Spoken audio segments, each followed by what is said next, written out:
Larry King has been talking with the world for the last 50 years. From newsmakers to celebrities, he's interviewed them all, and he still has a lot to say. He wrote the introduction for a new book about the basic standard for criminal justice in America. It's called Beyond a Reasonable Doubt. And Larry King is with us this morning. Good morning. How you doing? Harry, so good to see you. Nice to be here. Always a pleasure to see you. Tell me about this book. I read the introduction. This is such an important part of the criminal justice system in this country and so little understood. We were sitting around, a bunch of guys one morning at Nate and Al's restaurant in Beverly, you know it, in L.A., and we were discussing reasonable doubt, and one of the guys was a lawyer. I think it was Bob Shapiro.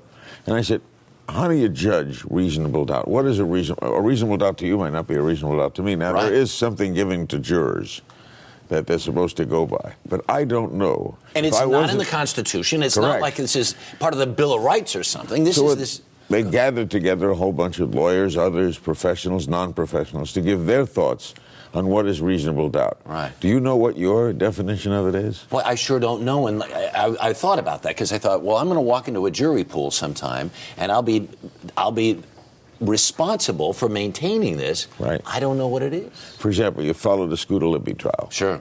You look at it one day, you look at another day. Yeah. So do I have a reasonable doubt as to who talked to whom about what? Right. I could say I do, you could say you don't. We both could be, in a sense, right, because it's so subjective. And what's the most egregious example in your lifetime, do you think, of the abuse of that notion of beyond a reasonable doubt? Oh, when you see people coming out of jail who've been in prison for 20 years Sure. for something they didn't do. Yeah.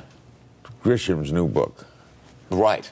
About a terrible case in American history in Oklahoma, a former baseball player, who absolutely didn't do this crime, and how that jury could not go beyond a reasonable doubt and find him not guilty is unbelievable. And it happens every day in this country. Every day. Sad. There you go.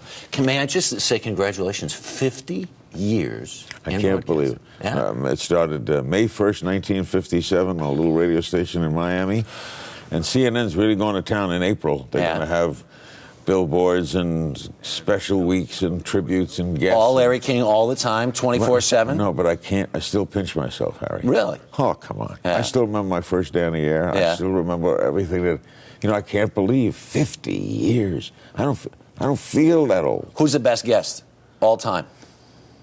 Yeah. Come on. Martin Luther King. Wow, that's good. Malcolm X wasn't bad. Yeah. Frank Sinatra. Now I sound like I'm showing off. Well, you ought to. You have a lot to be proud of. Yeah. Why do people come on your show? I think because they know they're going to get a fair shake. They're not going to be dragged to the wall. Right. And the show is about them, not me. Right. My show, I don't use the word I ever. I don't use the word I because the guest counts, not me. I'll be back tomorrow. Right.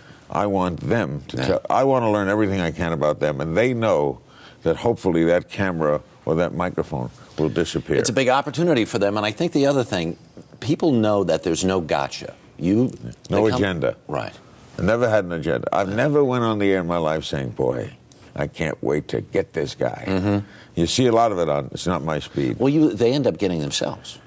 Yeah, of course. They'll come on and they'll say, I'm really only going to talk about this, and they end up talking about so much more. He asked good questions with Rudy Giuliani a couple weeks ago. I said, are you going to run? Yeah, I'm going to run. Yeah. Are you really going to run? Yeah, I'm in. Okay, I'm in. Yeah. It was kind of the most unorthodox announcement of anybody so far in this presidential year. Always a pleasure to see you. Beyond a reasonable doubt. Thank you, Harry. All right, sir. Take care.